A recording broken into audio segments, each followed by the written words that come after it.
Palavra aberta. Faltando exatamente um mês para o início da COP30, a 30ª Conferência da ONU sobre Mudanças Climáticas em Belém, no Pará, o Palavra Aberta vai debater hoje as expectativas para o encontro e o que pode ser definido de prático nas discussões. A COP é um encontro global que ocorre todos os anos e reúne líderes mundiais, cientistas, organizações não governamentais e representantes da sociedade civil. Os principais temas incluem redução de emissões de gases de efeito estufa, adaptação às mudanças climáticas, financiamento climático para países em desenvolvimento, tecnologias de energia renovável e soluções de baixo carbono, preservação de florestas e biodiversidade e justiça climática e os impactos sociais das mudanças do clima. A expectativa é de um fluxo de mais de 40 mil visitantes. E o Palavra Aberta convidou uma representante do setor ambiental e outra do setor produtivo. Eustáquio Ramos e eu, Kátia Pereira, estamos recebendo a ambientalista Carla Ustani, que é mestre e doutora em geografia, especialista em estudos ambientais e gestão das águas, integrante do projeto Manuelzão e conselheira do CONAMA, que é o Conselho Nacional do Meio Ambiente. Bem-vinda ao Palavra Aberta. Obrigada pela presença, Carla. Obrigada, bom dia. Estamos recebendo também Mariana Ramos. Ela é especialista em engenharia ambiental e mestranda em saúde e meio ambiente. Ela é gerente de sustentabilidade do sistema FAENG-SENAR, que é a Federação da Agricultura e Pecuária de Minas e Serviço Nacional de Aprendizagem Rural. Ela esteve nas últimas 3 edições da COP e estará na COP30 em Belém, no Pará. Olá, Mariana, seja bem-vinda. Eu que agradeço a oportunidade. Bom dia, boa tarde, boa noite para os nossos ouvintes, no horário que eles nos assistem. É um prazer estar aqui com vocês falando de um tema tão importante. Vamos começar ouvindo então a Carla Ustani. Os encontros anteriores no Azerbaijão, nos Emirados Árabes, no Egito, tiveram algumas especificidades, Um deles, por exemplo, eu me lembro, falava muito do financiamento, das medidas, das políticas públicas de combate ao aquecimento global, por exemplo. E qual que vai ser a tônica dessa COP aqui no Brasil?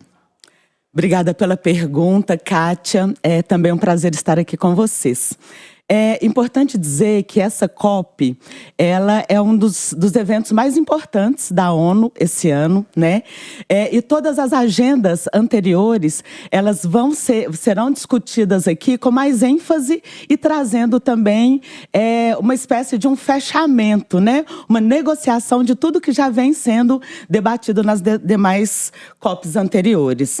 É importante a gente falar do financiamento climático, a gente vê a necessidade de ter uma reforma mesmo nessa arquitetura financeira, principalmente internacional, para que os fluxos de capital eles sejam direcionados para aqueles países para aquelas populações que demandam mais de ter essa mudança e essa transição climática. Falando especificamente aí do dinheiro investido, Seria bom importante a gente explicar aqui para o nosso ouvinte qual é o modelo hoje, quais são os países que liberam verbas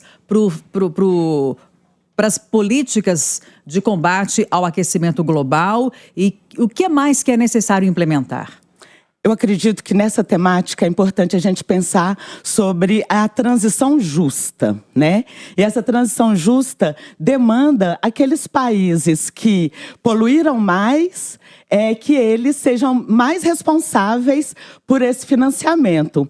E aquelas populações, aqueles países que são mais, que recebem mais... Sofrem mais com as consequências, eles precisam, então, ter um cuidado melhor e um financiamento melhor para essa transição. E, no caso, os países do sul global, os países em desenvolvimento, certamente eles poluíram menos e nessa corrida do desenvolvimento, hoje eles precisam ter um olhar mais cuidadoso para ver quem poluiu mais, pagar mais, quem poluiu menos, pagar menos. Vamos trazer só os atores aqui para a gente poder citar. Quando a gente fala de países que poluem mais, a gente está falando de quem, por exemplo? Países que sofrem mais as consequências de quem que a gente está falando também?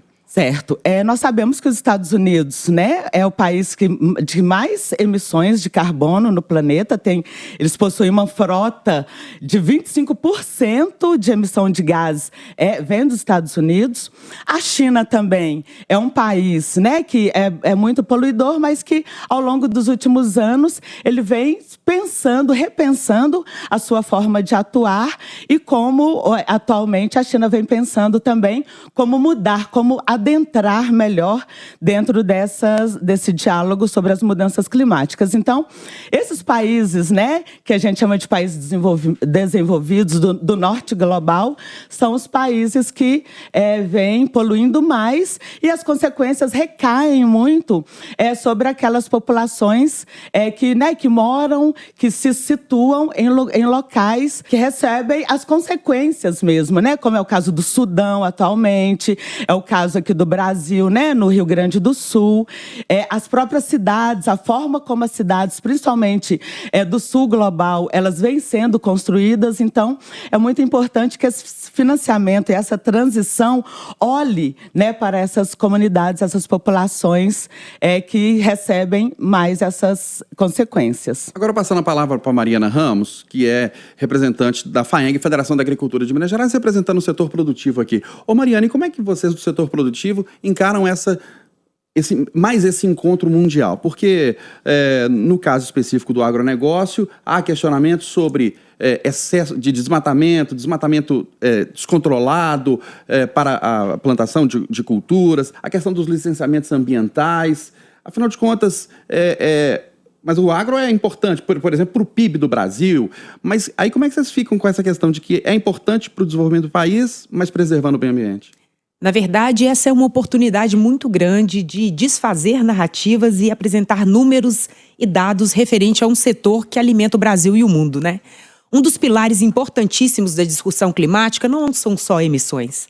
Vocês mesmos nos apontaram aqui diversos temas que serão abordados numa conferência quando a gente se trata de clima, né? Os objetivos do desenvolvimento sustentável, que são 17, também permeiam essas discussões climáticas. E quando a gente fala de um item que é erradicação da fome e segurança alimentar, o agro se torna protagonista nessa agenda. Porque quando a gente tem segurança alimentar, a gente não tem guerra, né? A gente tem paz. Então, associar a importância do agronegócio nas questões climáticas é o principal papel que a gente quer levar na COP no Brasil. As últimas 3 COPs aconteceram em países emissores de gases causadores do efeito estufa pela queima de combustíveis fósseis. Falamos do Azerbaijão, um grande extrator de gás natural. Falamos, né, de COP em Dubai, onde a gente tem ali o Golfo Pérsico e os Emirados Árabes, grandes exploradores, né, do maior potencial de poluentes que a gente tem hoje na atmosfera, que é a queima de combustíveis fósseis. E falamos do Egito. Então, as 3 últimas COPs aconteceram em países que realmente utilizam de um combustível muito forte, né, para o atingimento do aumento do aquecimento global, e hoje a gente tem a oportunidade de estar no Brasil, num país que tem 66% do seu território preservado com vegetação nativa. E quando a gente traz esses dados para Minas, só dentro das propriedades rurais a gente tem 33% da vegetação do estado guardada pelos grandes guardiões da natureza, que são os produtores rurais. Então a gente precisa desfazer algumas narrativas a respeito do agronegócio, até porque o maior potencial de adaptação e de mitigação dos impactos estão nas culturas agrícolas e nessa área preservada, nesse grande bolsão de natureza que os produtores rurais guardam hoje sem receber nenhum financiamento para isso. Você pode detalhar, por favor, quais são as respostas que o agronegócio tem dado, respostas em relação a práticas mais sustentáveis de preservação do meio ambiente? Primeiro, eu gostaria de falar que nas últimas COPs, nossa Confederação Nacional da Agricultura do Brasil, a CNA, tem entregado aos nossos negociadores brasileiros o que a gente chama de um position paper, que é um posicionamento do agro em relação ao Acordo de Paris, que é o último acordo que vem sendo acompanhado nas COPs, onde foram traçadas metas. E aí, é muito importante dizer que essas metas não foram distribuídas de maneiras igualitárias aos países que mais poluíram ao longo dos anos. Então, colocaram países emergentes e países pobres numa conta desigual. Então, hoje a gente tem um acordo chamado Acordo de Paris, que traçou metas para todo mundo, sendo que os maiores emissores estão aí em igualdade de competição para aqueles que não tiveram o mesmo potencial de equidade hoje. Por isso que eu acho que o Brasil vai sair na frente e a gente vai apresentar bons números. Em relação a isso, eu vou voltar numa política que é nossa, que foi adotada no Brasil, que é o Cadastro Ambiental Rural. Hoje a gente tem o maior cadastro de propriedades rurais do mundo no Brasil. Só em Minas a gente tem mais de 1 milhão de cadastros ambientais rurais declarados pelos produtores rurais, mostrando os compromissos com essa preservação da vegetação nativa, das áreas de preservação permanente e das reservas legais. Esse cadastro indica, então, como essas metas estão sendo atingidas, é isso? Indica o quanto de vegetação nativa, que prova com números que nós temos guardados nas propriedades rurais para dar esses 33% que eu falei para vocês. Mas 33% é uma meta ou ainda há mais a ser alcançado? Quando nós falamos de reserva legal, a lei ela fala de 20% de preservação, ou seja, a gente preserva mais do que a legislação brasileira nos apregoa para preservar. E tirando os 3 estados da Amazônia Legal, onde a preservação, além de 20%, tem que ser de 80% da reserva legal, Minas Gerais é o primeiro estado da Federação Brasileira com maior número de áreas preservadas dentro dos imóveis rurais. Além disso, a gente tem um pacote tecnológico de boas práticas, que é o Plano de Agricultura de Baixo Carbono, onde a gente incentiva diversas práticas de adaptação e mitigação dos impactos na área produtiva, não só na área preservada. Voltando a palavra para Carla, você como ambientalista e colegas seus, né, representantes desse segmento, estão otimistas com a COP30? Porque o que a gente vê, apesar da realização das conferências nos últimos anos, o que a gente vê é um aumento da poluição, aumento do aquecimento global. Recentemente, a ministra do Meio Ambiente, Marina Silva, disse que lá em 1992, na Eco 92, no Rio de Janeiro, foram estabelecidas metas e nada daquilo foi cumprido, 33 anos depois. Vocês estão otimistas de que algo de concreto pode sair da COP? Olha, Eustáquio, desafios existem, né? E os desafios, principalmente os financeiros, eles são reais, factíveis, mas nós temos um entendimento da importância de um evento como esse, né? É o maior evento da ONU, ele nos mostra que as soluções, elas não são individuais, mas elas são planetárias, elas são globais. Então, nós conseguirmos reunir no Brasil uma importante discussão. O Brasil que tem aí, né, suas terras raras, que tem todo o seu potencial energético, né? Inclusive falando das energias renováveis, porque no passado nós não explorávamos petróleo porque desconhecia-se essa potencialidade, agora nós conhecemos, mas nós já desenvolvemos outras ferramentas para energias renováveis. Então, nós vemos tudo isso como uma oportunidade real da gente repensar que o enfrentamento climático ele pode ser, sim, novas formas de ser no mundo, né? E é muito importante que as próprias indústrias, né, que o próprio Estados Unidos entenda e traga para si, né, e para todos nós, a importância de fazer essa virada de chave, entendendo que o desenvolvimento social, o desenvolvimento econômico e as questões climáticas, elas andam juntas. Então, nós temos muitos desafios, muitos problemas, a gente poderia elencar vários aqui, mas, de forma geral, a gente ter um evento como esse no Brasil, nesse momento da história, onde as relações, né, setoriais, elas são fundamentais aí para esse avanço. Eu queria que você citasse para a gente, Carla, quais são hoje os principais predadores do meio ambiente no Brasil? Em que posição que o Brasil está em relação a outras nações e também o papel do governo brasileiro em relação a medidas que precisam ser adotadas? Olha, o Brasil, ele não é santo, né, também. Sabemos que existe aqui uma grande exploração, a Mata Atlântica mesmo, né, que nós destruímos para esse desenvolvimento. E nós temos aí a própria construção das cidades, a forma como desenhamos e construímos a nossa cidade, ela é bastante comprometedora. Temos a questão da mineração, né, que nós continuamos sendo um país que exporta commodities, então a gente devasta esse recurso. Ele não fica no nosso país, a gente explora e depois a gente paga mais caro para tê-lo aqui. E nós temos o grande desmatamento, né? O desmatamento da Amazônia e também de outros biomas, que com certeza, para a emissão de gases de efeito estufa, tem um grande problema. Fora a monocultura e também a própria produção de gado, né? Então, a gente vê isso com uma grande preocupação. E agora a exploração, né, da Foz do Amazonas para o petróleo.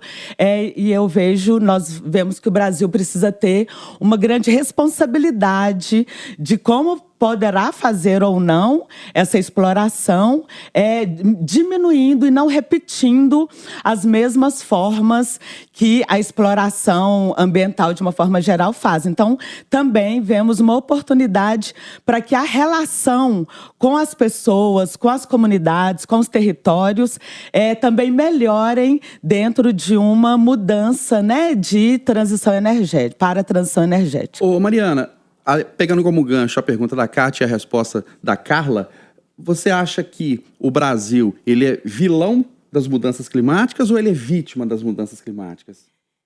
Nesse sentido, pelos números que nós já apresentamos aqui, o Brasil ele é vítima, né? O clima ele é global.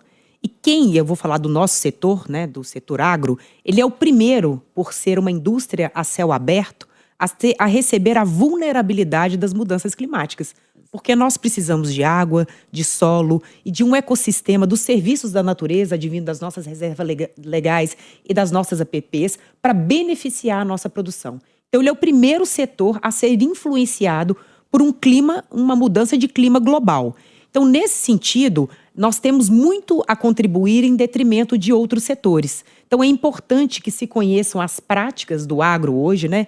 Haja visto toda essa tecnologia, o pacote de desenvolvimento promovido pela nossa empresa brasileira de pesquisa agropecuária, que é a Embrapa, que trouxe a tropicalização de práticas de agricultura de baixo carbono, ou o primeiro setor que teve um plano de adaptação e mitigação por meio de práticas, né? E aí eu vou falar de algumas práticas que permitem, por exemplo, que o nosso consumidor ele escolha, né? Há-se um grande questionamento em relação, por exemplo, ao consumo da carne, pela fermentação entérica, né? Promovida ali dentro do boi, por exemplo, e dessas emissões do CH4, que é o metano, né? É importante destacar, Eustáquio, que o CH4 advindo da fermentação entérica do boi, ele é muito diferente do CH4 de outras atividades.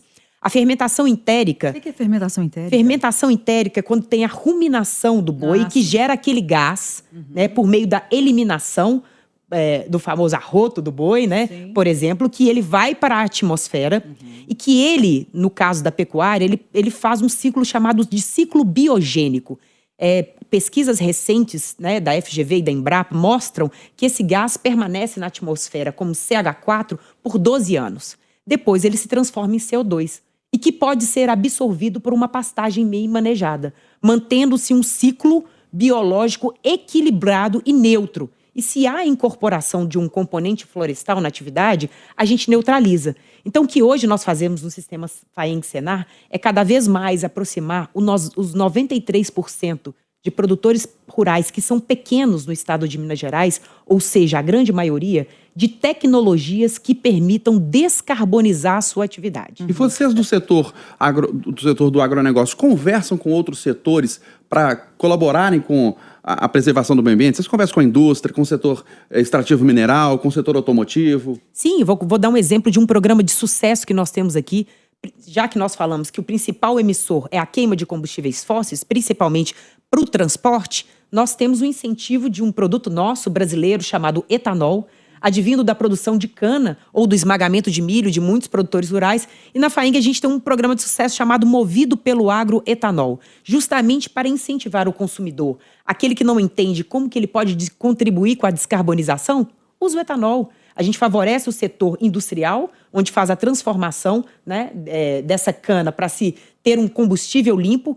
E o Brasil mostra para o mundo que, além de preservar, tem solução para o principal fator das emissões climáticas no mundo, né? Então, acho que essa conversa com os setores é extremamente relevante para que a gente tenha um equilíbrio. Não adianta um setor só fazer. Isso tem que ser um ecossistema coletivo em prol da mudança e da melhoria das questões climáticas. Recentemente, a gente viu, por exemplo, o presidente dos Estados Unidos, Donald Trump, dizendo que o aquecimento global é um mito, que é uma mentira.